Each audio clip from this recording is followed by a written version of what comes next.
Welcome back to the wholesome feed. It's more than about breastfeeding, it's about parenting. So today I am answering a question that we all have. I can't imagine that there's a parent on the face of this planet with a kid that they don't question at some point. How do I get this child to sleep? Please, dear God, I need sleep. I'm going insane. Now, I don't believe in cry it out, which is where you let them cry until they pass out from terror and exhaustion. Because there is a plethora, feel free to Google it, there's a ton of groups, there's a ton of research about this.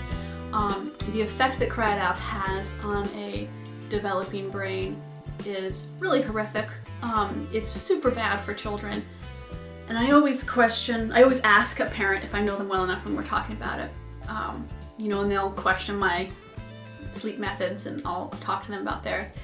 Would you let an adult scream and cry and maybe vomit and weep until they passed out? Or would you go and comfort them and hold them and make them feel comfortable and safe and secure? And I can't imagine any of us would ever let an adult weep and wail themselves to sleep.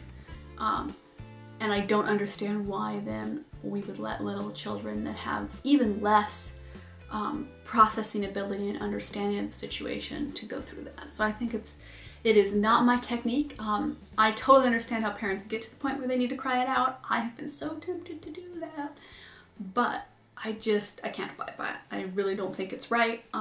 Again, parent by child, some children will easily drift off to sleep without you.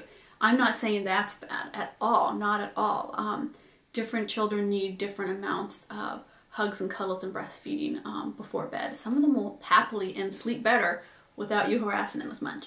I just talk about the cry it out method, which is letting them scream and scream and scream. That just seems wrong. To me, every parent has their own philosophy. So ways to help your high needs Velcro child or baby sleep. When they're a baby, babies don't sleep. I know people think they do. This is a myth. Some babies will sleep, some babies won't. This is baby particular, developmental particular. You can't be guaranteed. Even sleeping through the night for a baby is generally defined between 4 to 6 hours straight through. So you aren't even getting in 8 hours with the definition of sleeping through the night. Babies tend to have to get to about 6 months before they're holding enough milkies in their tummy at a time to then not be waking up starving. And frequently, children will still be hungry in the middle of the night and want to breastfeed or formula feed. And frequently children will wake up to comfort nurse because it gives them comfort and love and warmth. And it helps them sleep. We all need help sleeping. I know I still do as an adult. Okay, my number one. This isn't in any particular order, by the way, in case you're like, my number one, oh my God, I'm jotting this down. Rose said, oh my God. Yeah, okay. Nobody's saying that, but I like to think they are. Number one is, and this is a valuable lesson, make sure you aren't putting your child down to sleep too early. This can be something where we're like, 6 o'clock bedtime, boom, mom's got the whole evening, I'm gonna watch a whole lot of naughty HBO movies. No, you've got to be able to gauge, not just based on your child's general bedtime, but also what have they been doing that day. If my son has gone without a nap, and he's showing all these cues, I know he's more likely to go to sleep at 7:30. If he's had a big long nap that day, hasn't done a lot, has kind of just been around the house, I know that's much more likely that he's going to fall asleep much later than that. So I keep my bedtime routine, the time of day, just about the same. You know, there's a half-hour variance here and there. But I keep the routine where we start dimming the lights, turning them off in the bedroom. We watch a little mellow cartoon. Sometimes I try to read a storybook to him. It depends on his mood for that. We mellow it out and I try to see the time that's going to be right to get him to actually fall asleep. And sometimes I have to turn off all the lights and be like, okay, it's sleepy time. And he'll be refusing, and then 5 to 10 minutes later, he'll be passed out on the breast. But that is about looking for the sleep cues and understanding that if you put a child down too early, they're just going to fitfully be up and down and nobody's going to get good rest. So make sure that you have reasonable expectations for when your child's going to go to bed.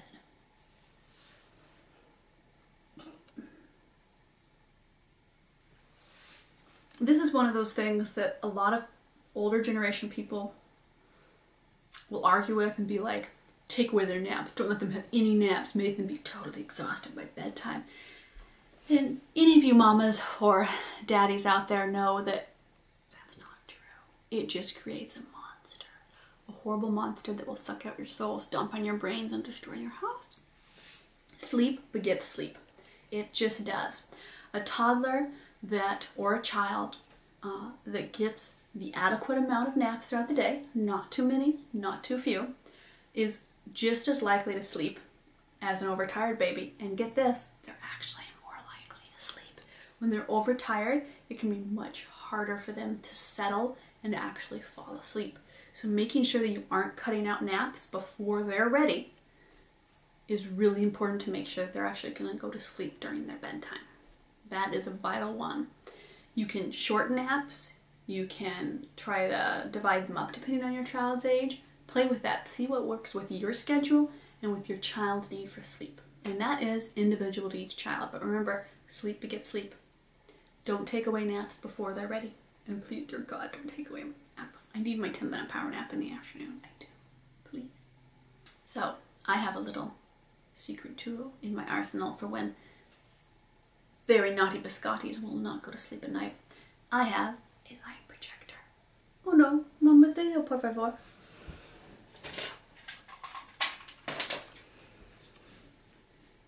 Now you can get all different sorts of ones. I bought this when my son was a tiny little baby because he had colic, and I would put on the sounds, and it's got a little projector thing where it's got different slides that you can do, although I think most of those are all off, so I just have the one. It's got the ocean, heartbeats, rain, and creepy lullabies that I play. But it's got a little timer, 15 to 60 minutes, depending on what you want. It makes such a difference. It distracts my son when he's really refusing to sleep, so that he kind of forgets that he's refusing to sleep. It keeps him entertained, but in low, low light.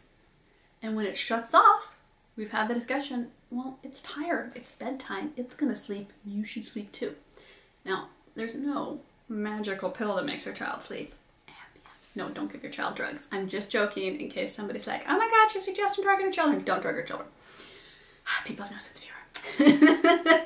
No, a light projector is actually really helpful. Some kids love the sounds. My son doesn't. The sounds freak him out. We use the white noise. I used the white noise when he was really tiny with the colic to try and help him. But he's not a big fan of the sound. Some kids are. Some kids find it very soothing. I highly suggest 10 to 30 bucks. You can get a little light projector. You know, ask around family and friends, see if you can borrow one. It really helps. It helps on those days where they just won't go down to sleep, but you want to get it dark, you want to get it mellow. You just want to distract them enough to where they fall asleep and they didn't even know it. You're never going to guess this one. What could Rose recommend for helping children sleep? What does Rose talk about a lot? What did Rose write an entire guide on? Breastfeeding! Yes, breastfeeding really does help the difficult, high needs, high energy, wild toddler sleep.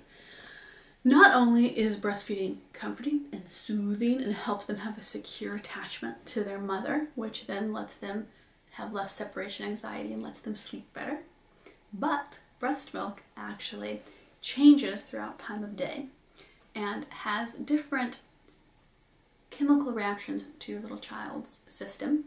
And at nighttime, it helps them fall asleep. It helps relax them and soothe them, and it actually helps their brain chemistry tell itself it's sleepy time. It also tells their brain chemistry in the morning it's wake up time. Very handy. So I highly recommend breastfeeding. If you are still feeding and maybe you're trying to cut out night feeds, breastfeeding before bed can really help your high energy toddler get some sleep. And God knows you probably need it too. I hope this is a helpful guide. I think we all struggle to get difficult children to sleep. There are kids that just drift off well. They sleep well. They've always been good sleepers. There are kids that have small sprouts of bad sleeping issues and then go back to regular sleep. And then there are kids that just won't sleep. My son is just one of those. Day one didn't want to sleep. Day one, and 3 years later, it's like, sleeps. Do I look like a sucker mother? Yes, you do. Now go to sleep. So I've had to experiment and play with different things and figure out what worked to get a really sleep refusing, high energy, very high needs child to sleep. And these have all been techniques that have been very effective and that have been very effective for other parents as well. So tell me in the comments, what is your number one solution to getting a high needs, crazed toddler to sleep without using Cry It Out? Until next time, feel free to check out my books in the comments section and check out my blog. I said to say my. Until next time, thank you all so much for following along, subscribing. A lot of you have been following me over on Instagram, so hi from Instagram. And until next time, I'll see ya.